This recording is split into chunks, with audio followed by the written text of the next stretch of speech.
Assalamualaikum warahmatullahi wabarakatuh. Salam sejahtera bagi kita semua. Perkenalkan, nama saya Diki Aulia Iskandar dengan nomor NIM 27023799832 dari Program Studi Computer Science Bina Nusantara University.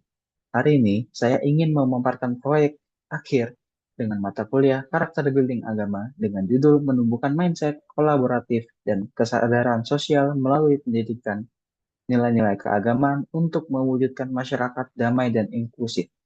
Tema ini kami pilih karena menurut saya pribadi relevan sekali dengan kondisi bangsa kita yang penuh dengan keberagaman, sekaligus selaras dengan SDGs 16 dan 17. Seperti yang kita tahu, Indonesia adalah negara yang sangat multikultural. Ada banyak agama, budaya, dan suku yang hidup berdampingan. Ini tentu kekayaan yang luar biasa, tapi di sisi lain juga menjadi tantangan. Kita masih sering mendengar kasus intoleransi, prasangka, bahkan konflik sosial yang dipicu perbedaan keyakinan. Padahal, tujuan pendidikan agama seharusnya bukan hanya sekedar membentuk ritual yang rutin, tetapi juga menanamkan nilai-nilai kolektif seperti kerjasama, empati, dan toleransi. Nah, dari situ kami melihat relevansi antara nilai keagamaan dengan SDGs 16, yaitu Peace, Justice, and Strong Institution, serta SDGs 17, yaitu Partnership for the Goals.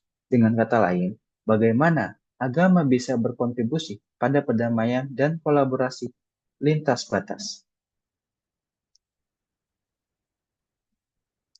Dari latar belakang itu, kami merumuskan tiga pertanyaan utama. Yang pertama, bagaimana pendidikan agama dapat menumbuhkan kesadaran sosial dan toleransi? Kedua, apa peran growth mindset dalam mendorong toleransi antar umat beragama? Dan yang ketiga, bagaimana penerapan nilai-nilai agama bisa mendorong tercapainya SDGs 16 dan 17? Pertanyaan-pertanyaan ini menjadi arah sekaligus dasar dalam merancang proyek yang kami jalankan. Dari diskusi dan observasi dan juga pengalaman di lapangan, ada beberapa temuan menarik. Yang pertama, mahasiswa lebih mudah berkolaborasi bila kegiatan yang dilakukan punya dasar nilai agama, misalnya menolong sesama atau berbagi. Kedua, lintas iman ternyata sangat membantu menumbuhkan empati saat kita mendengar langsung pengalaman orang lain yang berbeda agama.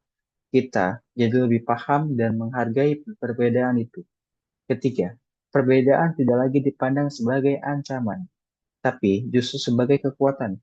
Selain itu, tokoh agama juga berperan penting. Mereka bukan hanya pemimpin spiritual, tapi juga menjaga kerukunan yang memberi contoh bagaimana kita harus berhidup berdampingan dengan damai.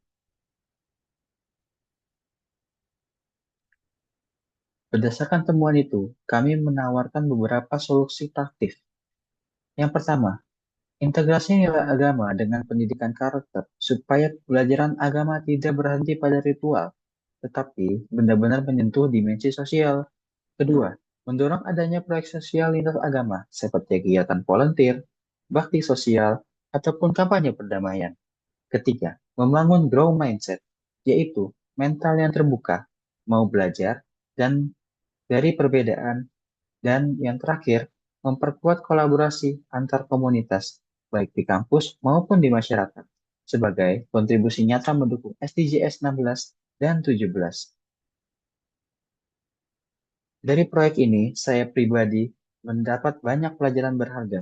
Saya menyadari bahwa agama bukan hanya tentang kewajiban ritual, tapi juga fondasi untuk membangun toleransi, empati, dan kerjasama.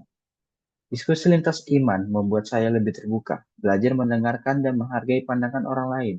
Saya merasakan langsung bahwa growth mindset itu penting sekali, karena keterbukaan kita sulit menerima perbedaan. Bagi saya, perbedaan agama dan budaya bukanlah penghalang, melainkan kekuatan yang menyatukan, asalkan dikelola dengan baik. Dan pengalaman kolaborasi lintas iman ini membuktikan bahwa perdamaian bisa dibangun dari langkah-langkah sederhana.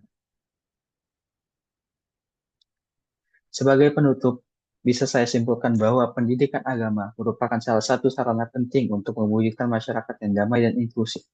Kita bisa mulai dari langkah kecil seperti menumbuhkan toleransi, meningkatkan kesadaran sosial, dan memperkuat kerjasama lintas iman.